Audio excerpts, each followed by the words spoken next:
Bonjour, bienvenue sur ma chaîne YouTube. Vous êtes sur une chaîne YouTube de passionnés de sport automobile et de Formule 1. Et en quoi la deuxième édition du GP Explorer est un flop, c'est ce qu'on va voir dans cette vidéo. Allez, c'est parti. D'abord, commençons par les présentations du GP Explorer. Pour ceux qui n'ont pas suivi le feuilleton, c'est une course de Formule 4 organisée par Squeezie avec 22 pilotes qui sont des youtubeurs ou aussi des streamers. Et cette course de Formule 4 aura été diffusée le 8 octobre 2022. Mais avant d'avoir pu participer à la course de Formule 4, ils ont dû s'entraîner à plusieurs sessions avec des vrais coachs de pilotes de Formule 4 et des vrais ingénieurs qui coachent aussi les vrais pilotes de Formule 4. Mais le jour de la course et des entraînements, la course aurait été présentée par Dog et plein d'autres de chroniqueurs. Et ce jour-là, on a eu un nombre record de viewers avant que ça soit battu par un match de foot organisé par Amine. Il y aura eu un peu plus d'1 million de viewers. Et en fin de journée, cet événement aura été un très grand succès, qui aura eu aussi un succès au niveau des médias. Mais passons maintenant aux choses sérieuses et au thème de la vidéo. Après qu'il y ait eu une première édition du GP Explorer, on peut se demander si la deuxième course organisée par Squeezie aura autant de succès que la première, ou si ça va tomber comme un soufflet. Mais on a quand même certaines nouveautés, où on a une écurie mystère pour que l'on ait un peu plus de suspense le jour de la course. Je sais pas si ça apportera plus de spectateurs, mais on verra. Et même s'il y a plus de spectateurs que l'année dernière, je sais pas si c'est ça qui fera venir des spectateurs. On aura 12 anciens participants et 12 nouveaux participants comme Amine, Bergera Jones ou Magla. Mais l'histoire Magla et Seb racontent une certaine histoire, vu que l'année dernière, Seb il est en train de passer son permis pendant qu'il faisait aussi ses entraînements pour la course de Formule 4. Et cette année, c'est au tour de Magla de passer son permis pendant ses entraînements.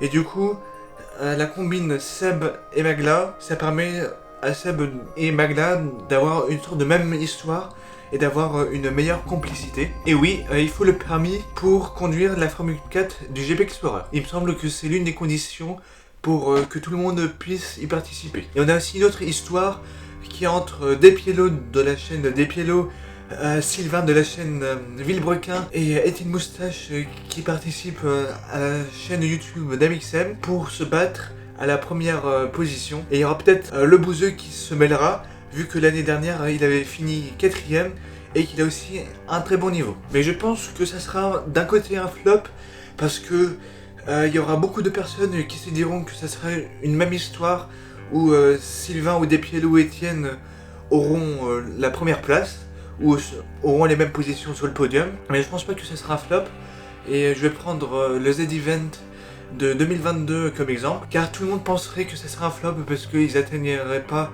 les 10 millions d'euros de récoltés et qu'ils ne les dépasseront pas. Et même si ils atteigneront entre guillemets que 5 millions d'euros, que c'est pas un flop puisque c'est déjà 5 millions d'euros et on n'arrivera à s'imaginer combien fait 5 millions d'euros de récoltés. Mais je pense que ça ne sera pas un flop, parce que il y aura beaucoup de youtubeurs et de streamers qui amélioreront leur niveau et qui pourront aussi se mettre au niveau du podium, comme Squeezie ou Gotaga, et ça permettra de remélanger les cartes et d'avoir un spectacle un peu mieux, parce que il y aura plus de monde qui se battra pour le podium. Et je pense que cette année, ça sera aussi une meilleure année que l'année précédente, car il y aura beaucoup plus d'homogénéité entre les anciens pilotes qui se battront plus et qui auront plus d'expérience. Et en plus, on aura aussi plus d'expérience au niveau des présentateurs qui arriveront mieux à présenter ce sport automobile, car ils connaîtront plus les coulisses de comment on présente tout ça. Et en plus, je pense que cette édition fonctionnera d'autant plus, car la première édition était entre guillemets une sorte d'édition test. Mais je pense que Squeezie ne fera pas plus de 3 éditions, car de 1 ça coûte, et de 2 je sais pas si après une 3ème édition, si ça plaira autant aux spectateurs que aux participants. C'est parce que tout ça coûte cher. Et Romain Monti, un youtubeur et pilote automobile professionnel, avait estimé à peu près entre 1 et 2 millions de coûts pour tout ce qui est coach, mais aussi entretien des Formule 4, les pneus, l'essence, etc.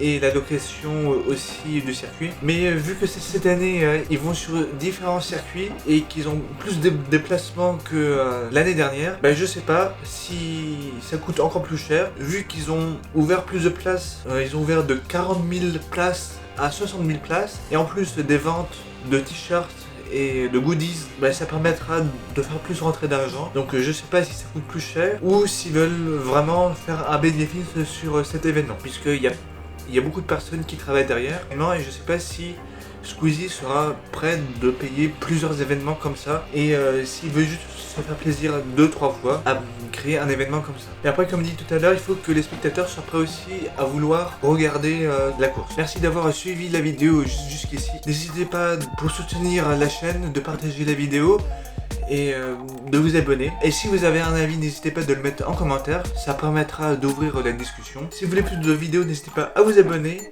et à la prochaine vidéo. Ciao!